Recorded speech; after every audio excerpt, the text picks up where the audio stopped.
What's up, everybody? It's your boy Tona V. Thanks for being here with me. You know, we really stoked to finally go into again this part 2 of America is the True Old World. Again, this is part 2. In this part, we're going to be talking about India Superior was in the Americas.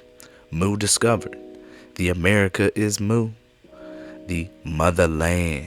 You dig? So civilization came from India Superior, which was in North America. All life and civilization came from the uppermost region of India Superior, which is the Arctic North Pole, aka Mount Meru. Mary, goddess Danu, or Anu, aka Mu, which is the mythical Garden of Eden and Hyperborea. It is in the mythical that we have the truth, which is a Greek proverb. Genesis of the King James Bible, chapter 2, verse 10 through 14, lists 4 rivers in association with the Garden of Eden: Bishon, Gihon, Chi, Dekel, the Tigris, and Farat, the Euphrates. It also refers to the land of Cush. Ooh, we're talking about Cush now, huh? Translated and interpreted as Ethiopia. We already know that Ethiopia is a Greek word which means burnt face or sun-darkened people, aka blacks, or the so-called black man, or Negro. Quote, with regard to the Ethiopians, Strabo indicates that they looked similar to Indians, remarking those who are in Asia, South India, and those who are in Africa do not differ from each other, unquote. And this was from Turner Sharon in 1834, coming from the book The Sacred History of the World as Displayed in the Creation of Subsequent Events to the Deluge, attempted to be philosophically considered in a series of Letter to a Son, Volume 2.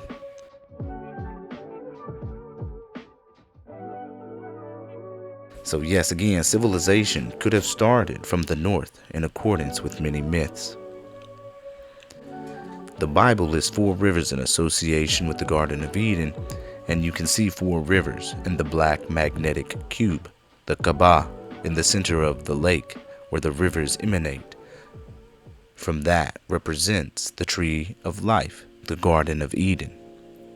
Now, James Churchward, in his book, The Lost Continent of Mu, referred to Mu as the motherland. And to be honest with you, Mu is a creation of James Churchward as a decoy for what his friend William Niven had found in the Valley of Mexico. Churchward based his book, The Lost Continent of Mu, on the archaeological finds of his friend William Niven. William Niven found over 2,600 Egyptian-style artifacts in the Valley of Mexico that rewrite history because his find was dated to be over 50,000 years old. Do you hear me? Let me repeat that for you. William Niven found over 2,600 Egyptian-style artifacts in the Valley of Mexico that rewrite history because his find was dated to be over 50,000 years old. So of course his work was dismissed as a hoax because his work didn't fit in with the current narrative of the Americas being the new world that was discovered by Cristoforo Colombo in 1492.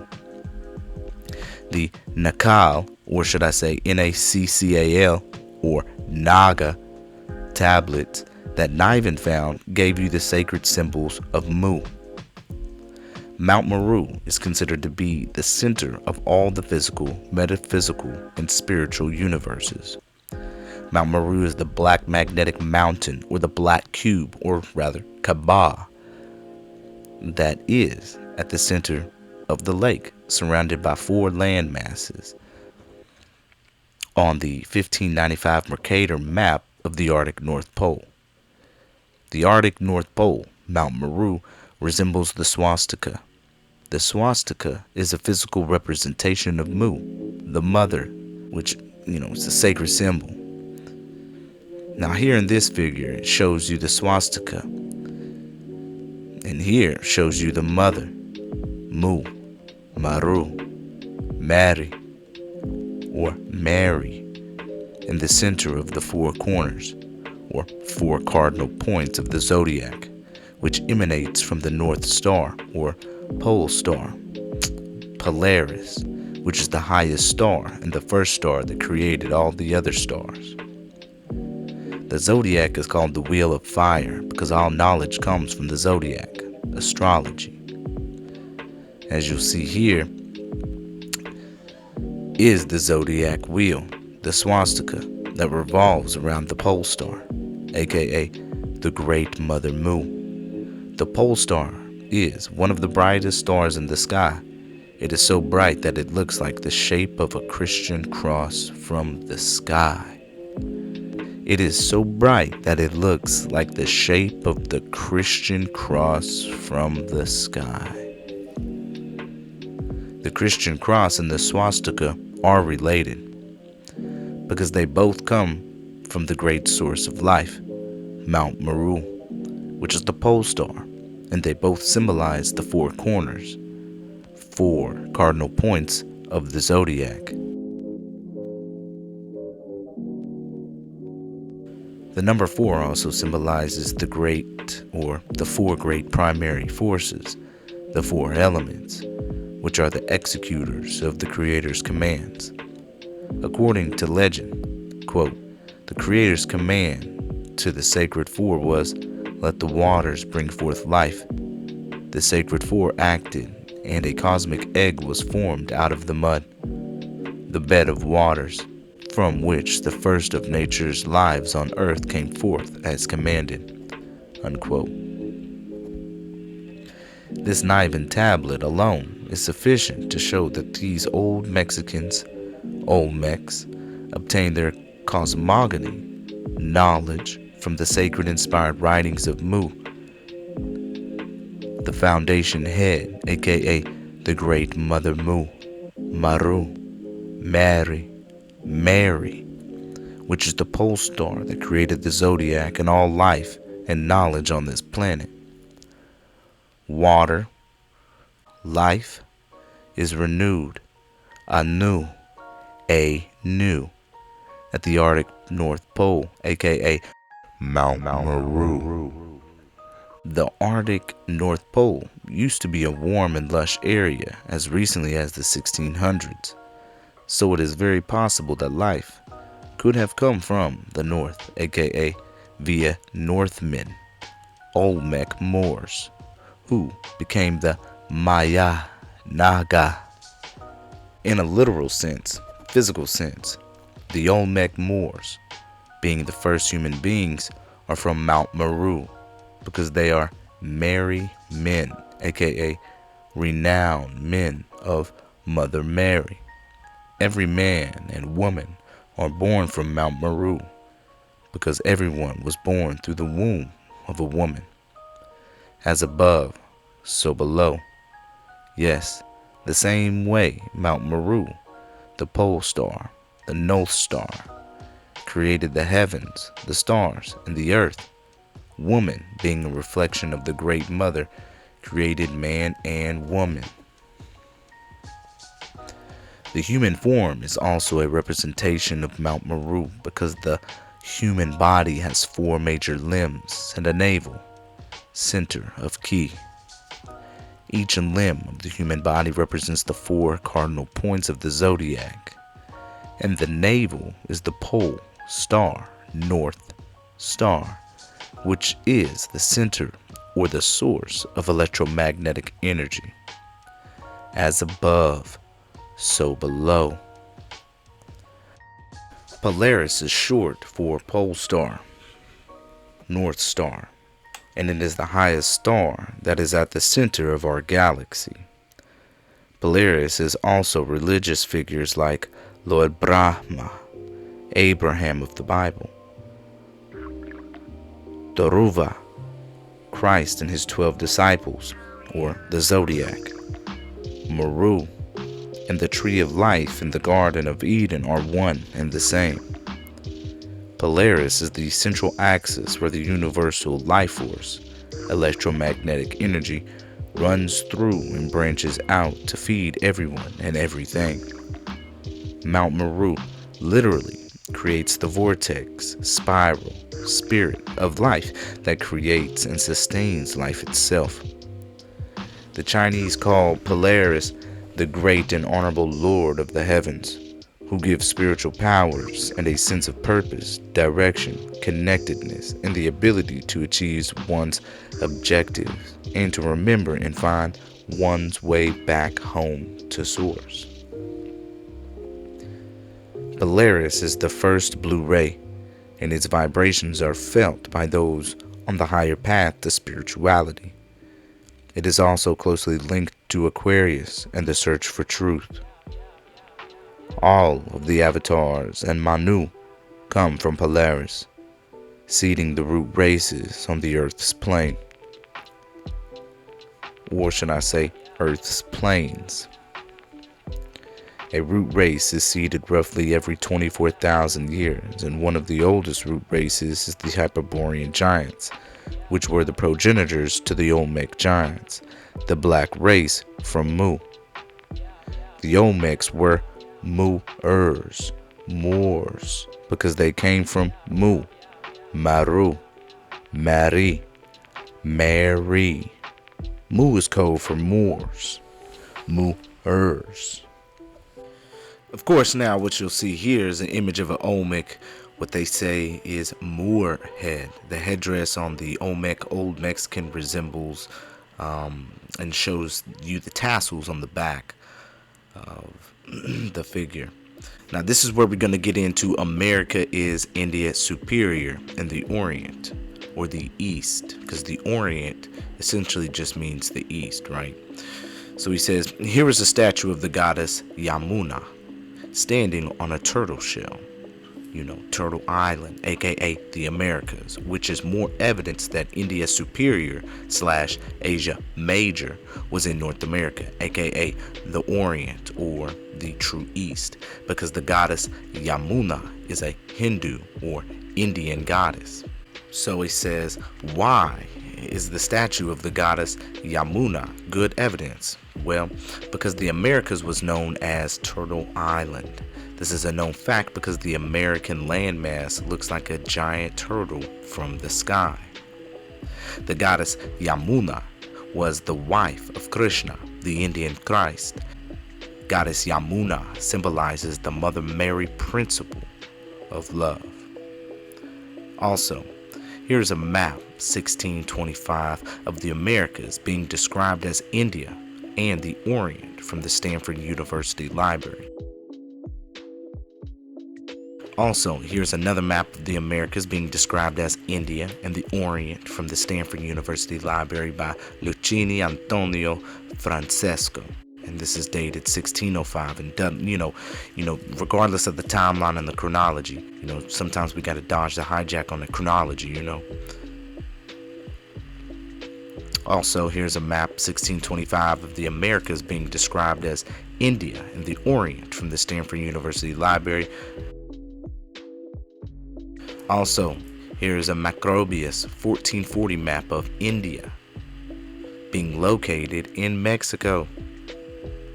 The geographer Macrobius made a map for Roman or Romani or Roman merchants that shows the location of the principal western seacoasts of Florida and Mexico. This map is very significant because it is more evidence that India is the oldest civilization, because civilization came from the Yucatan principle. Cristoforo Colombo and the Spanish conquerors called them Indians because the American landmass was once known as India. Additionally, in the medieval times, the civilized world was once known as the Three Indies or the Three Ethiopias, which included the Americas, Eurasia, and Africa. European scholars associate Egypt with being in the Orient. The term Orient means east. Is the east really the west? Well, let's look at some of the evidence to decide. The Dragon King, Priest King, Messiah, Black Panther, Quetzalcoatl was known as the morning star in the east, which is Venus or love. Jesus was also known as the bright and morning star, which is Venus.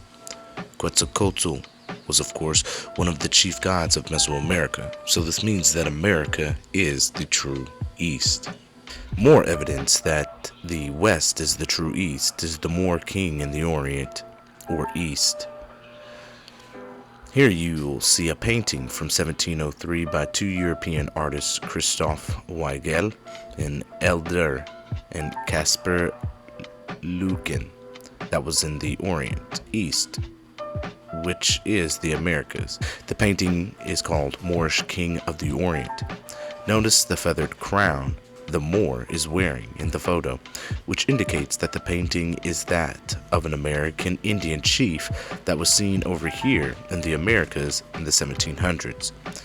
More evidence that the West is the true East is this ancient world map from 1548, which shows you the Orient East, because this ancient map indicates that India Superior was in North America, and so was La China. Yes, India in China was in North America. Look at how big La Florida used to be, matter of fact. The America is the true East because the Euphrates River is in North America. The Americas is indeed the Old World because the Euphrates River is in America, according to this scholarly article by renowned historian and author Angela Van Halen. Quote, local sites, foreign sites, a sailor sketchbook of human and animal curiosities in early modern Amsterdam, unquote. You will see where they had caught a tapir, a now extinct species, in the river Euphrates in America. The article goes on by saying that this is probably an error because the river Euphrates is far from America. Well, this is no error, because we know that the America is the land of the Bible in the Old World, as you will discover later, as we go through this whole thing here. Atlantis was a colony of India Superior. This makes sense because one of the meanings of Atlantis is the people of Lord Shiva, which was a deity associated with a three-pronged pitchfork. Additionally, Atlanteans are associated with underworld people that carried a three-pronged pitchfork, which symbolizes the Trinity. Shiva is, of course, an ancient Hindu or Indian god that has a three-pronged pitchfork. Ethiopia and India were often confused, one and the same, according to the book The Medieval Empire of the Israelites by Robert Grisham. This makes sense when you factor into account that the swastika, symbol of Brahma or Abraham, which means black spirit, was the chief religious symbol in ancient Ethiopia and in India. The swastika is just a reflection of Mount Meru. Of course, this is an old map showing you that Mexico, Central America, and South America were once known as India. This map is very significant because of the Eye of Atlantis, according to Gene Matlock, and was in Mexico. Mexico is actually ancient India, according to the evidence. So yes, Atlantis and all civilizations are a colony of India, because civilization came from the Yucatan Peninsula via Maya Indians, India, as I have already previously demonstrated.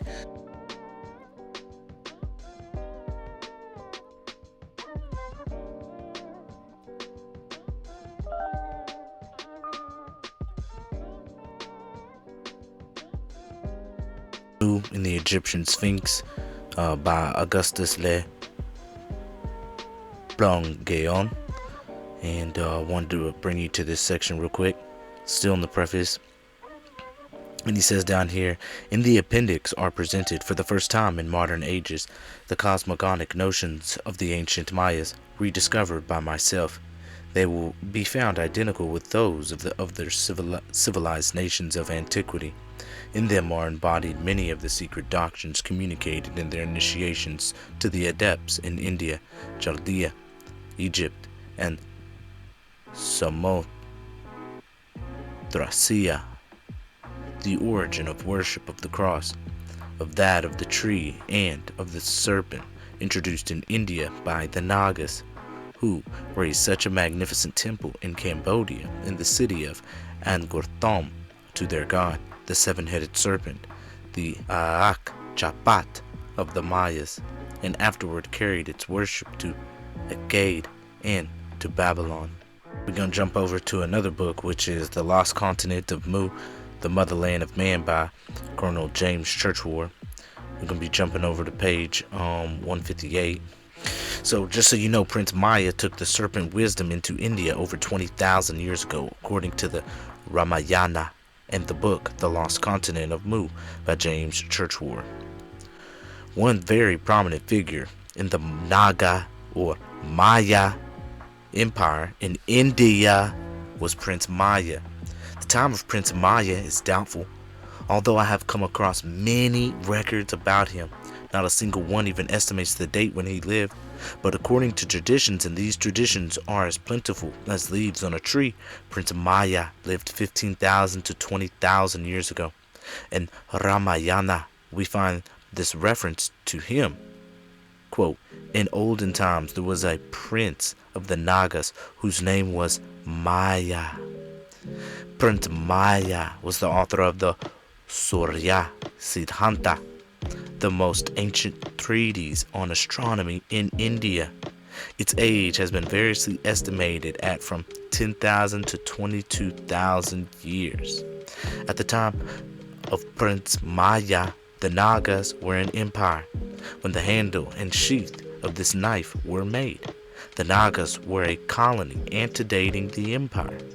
That they were only a colony is clearly shown by the suns without rays on the horizon. This proves the extreme antiquity of the handle and sheath.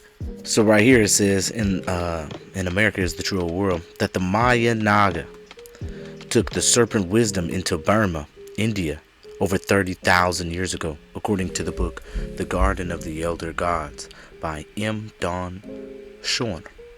Quote, an overview of such regional centers will commence within Asia, where one of the early academics was evidently located in ancient Burma, modern-day Myanmar. According to the Indian historian Valmiki, Burma was the first settlement in Asia, with some records supposedly dating its cultural starting around 33,000 BC. Records from other diverse cultures state that extensive instruction was dispensed throughout Burma prior to its dispersal into other lands. Such graduates eventually migrated eastward into China and southeastward into Thailand and Cambodia, as well as westward into an uninhabited part of northwestern India. In those areas, human graduates and a few helpers that accompanied them taught human natives they encountered. Those regional teachers became known as the Nagas.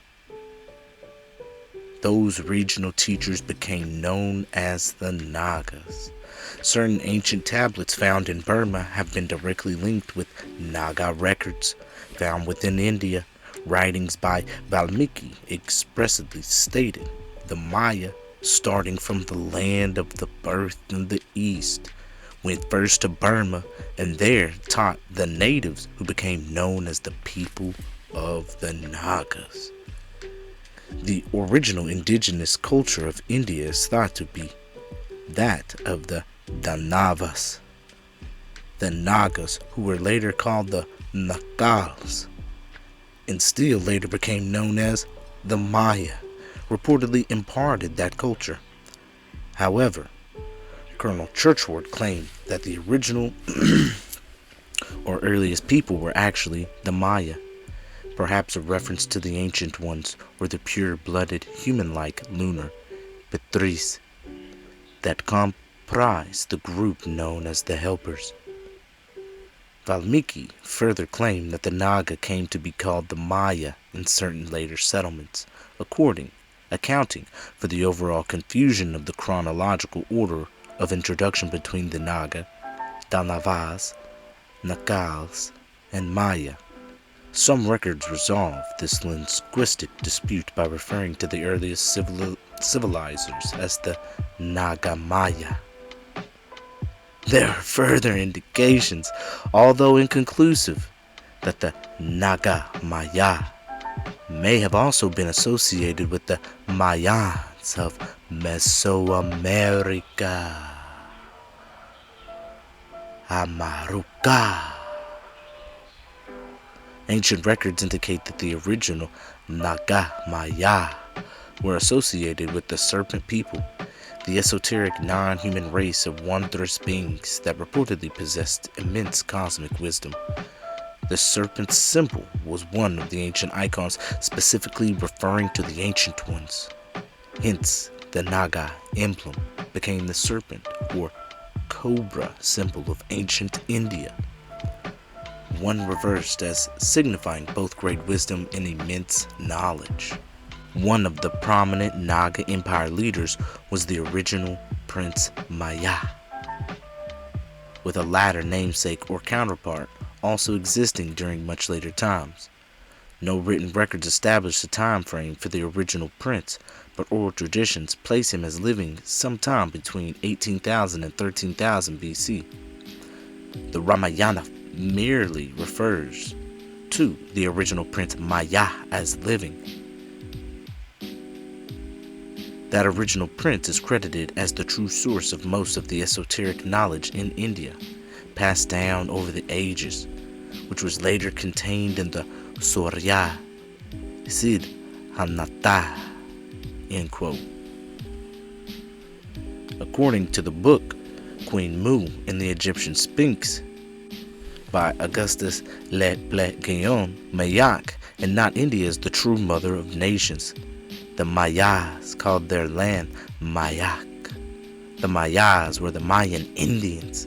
So Mayak has to be referring to the Americas, specifically Mesoamerica, Amaruca, because the Mayans come from the said region.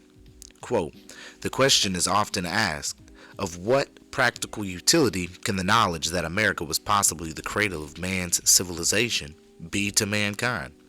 To some, of but little use truly, but many there are who would be glad to know the origin of man's primitive traditions recorded in sacred books in the shape of myths or legends, and what were the incidents that served as basis on which has been raised the fabric of the various religions that have existed and do exist among men, have been and still are the cause of so many wars, dissensions, and persecutions. This knowledge would also serve to disclose the source whence emanated all those superstitions that have intellectual and moral progress, and to free his mind from all such trammels and make known the fact that Mayak, not India, is the true mother of all nations. Perhaps also will be felt the necessity of recovering the libraries of the Maya sagas, hidden about the beginning of the Christian era, to save them from destruction of the hands of the devastating hordes that invaded their counter in those times, and to learn from their contents the wisdom of those ancient philosophers, of which that preserved in the books of the Brahmins is but the reflection. Of which that preserved in the books of the Brahmins is but the reflection. You understand what's being said here? That wisdom was no doubt brought to India. That wisdom was no doubt, he says, brought to India, and from there carried to Babylon and Egypt in very remote ages by those Maya adepts, Nakal, the exalted. Nakal means exalted. Nakal is the Mayan adepts who carried their intelligence and wisdom to Babylon and Egypt, who, starting from the land of their birth as missionaries of religion and civilization, went to Burma, where they became known as Nagas. My Nagas, you heard me? Established themselves in the Deccan, whence they carried all over the earth. End quote.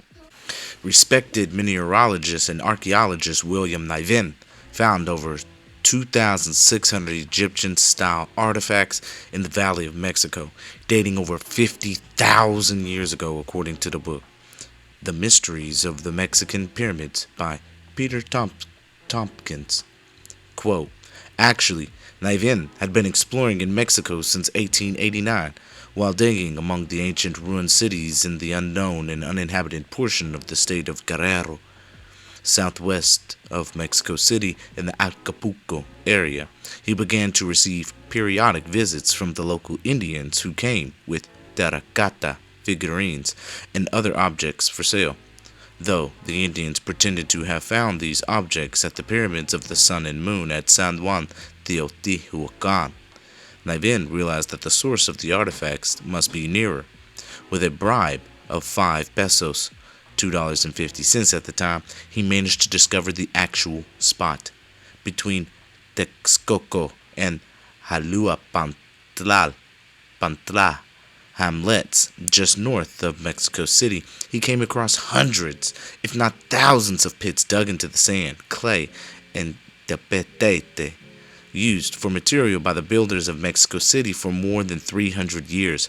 Exploring these pits, which Niven says cover an area of about 20 by 20 miles in the northwest corner of the Valley of Mexico, he came across vast layers of what appeared to be very ancient ruins, whole prehistoric cities lying as deep as 30 feet below the plain.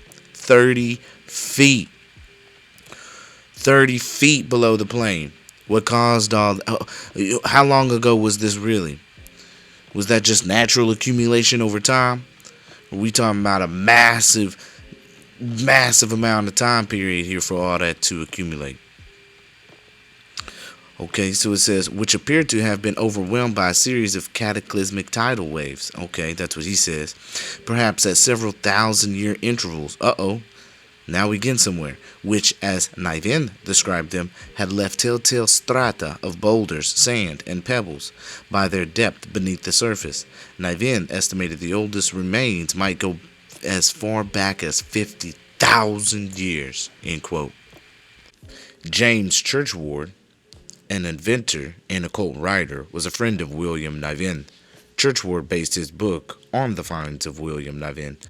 Churchward contends in his Lost Continent of Mu book that the oldest record of man are found in North America.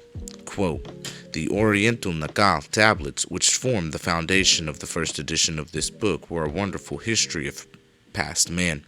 Niven's Mexico stone tablets are equally wonderful and instructive, if not more so. If not what? More so. They confirm my contention that the oldest records of man are not to be found in Egypt or the valley of the Euphrates, but right here in North America and in the Orient, where Mu planted her first colonies. Unquote. The work of William Niven was dismissed by mainstream academia because his find does not fit in with the current narrative of the Americas being the New World, since his find is dated over 50,000 years ago. Hello? Yeah, of course. How can Niven's find be a hoax? Would a respected mineralogist and archaeologist really create 2,600 plus fake tablets and other discoveries? To what end? It seems he would have more to lose than to actually gain. In any event, the controversy rages on to this day, and I'm curious to know where the ruins he discovered are and what explanations archaeology offers to explain them. Because how can 2,600 artifacts be a hoax? I think the Niven tablets are worth re-examining. Many people dismiss them only because they were featured in the poorly written and racist Lost Continent of Mu book. But that's not Niven's fault. In his book Hindu America, Indian author Chaman La states, quote, at present, we are studying the native tongues and find that at least as far as the Nahuatl, the Zapoteca, and Maya languages are concerned, they are of Indo-European Sanskrit origin. Sanskrit is, of course, an Indian language, The Moors, or Maors, come from Mount Meru, which is considered to be the center of all physical, metaphysical, and spiritual universes. Mount Meru is in India, but which India? Definitely not the modern day India, because that India is really Hindustan. We've already learned that. So it had to be the real India, which is India Superior, which was in North America. We know this. Scholars even called the Maya ancient Indias India, because they spoke Sanskrit, which is the oldest language and origin of all the languages. We have already learned that the Mayan Indians civilized the Egyptians. Additionally, the Mayan Naga built Angkor Wat and Angkor Thom, the city of the god kings, as a physical reflection of Mount Meru.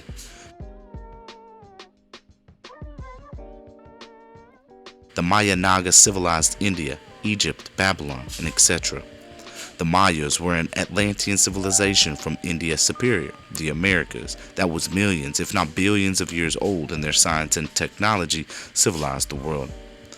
I say this because it was the Mayan Naga that built Angkor Wat. And this civilization had contact with dinosaurs, because you can even see them on the temple walls. How do you explain the dinosaur found at Angkor Wat Temple in Cambodia? Also, the architecture of this ancient temple is an Indian-style temple complex, which is very ancient, of course. The builders of the Angkor Wat temple were known as the Khmer, or Thoth people. Talking about Thoth again, here we go. The Khmer people were Mayan Nagas, and they were Moors, or Swarthi. The word Khmer literally means builder, and it also means to create. Lord Khmer, of Egyptian legend, was actually the Egyptian god Thoth, or Thought. Ham is also symbolic of Hermes Trismegistus, which is also Thoth. Ham also rhymes with Cam, Sam, Ram, and I am, Abraham, Muhammad. The title Khmer is the origin of words like Sumer, Kim, Shem, Cam, Ham, Cam, and Khan. This makes sense because the civilized world, Africa, Asia, and the Americas, was once known as the Three Indies. This makes sense because the Moor and the Hebrew both dress up like the ancient Hindu of India. This makes even more sense when you realize that Sufism comes from India, in which Sufism is the origin of the Islamic religion. And when you can also consider the fact that words like Rome, the Vedic Khan, or Vatican, and Ramadan comes from Lord Rama, or Ram. The Asiatic black man, or swarthy individuals, swarthy complexion individuals, in the Americas is a Berber Indian, India, and a Mu'er, or Moor, or Ma'ur, especially when you factor in the original Khmer nationality, which is an all-inclusive nationality because the nationality of Khmer ties in virtually everyone: Egyptians, Hebrews, Moors, and Indians. The word Indian comes from the Latin Indios, which means the black people who are with God. We are not the cowboys and Indians, war bonnet wearing, plains Indian type of Indian that Hollywood and elite have created as a throw-off, but we are the ancient Mayan Naga Indians, the Vedic, Aryan type of Indian, from India Superior that civilized the world. Yes, India Superior was in North America. But I'm a savior. I take the strange variables of human life and make something out of the crazy quilt that saves hundreds of lives.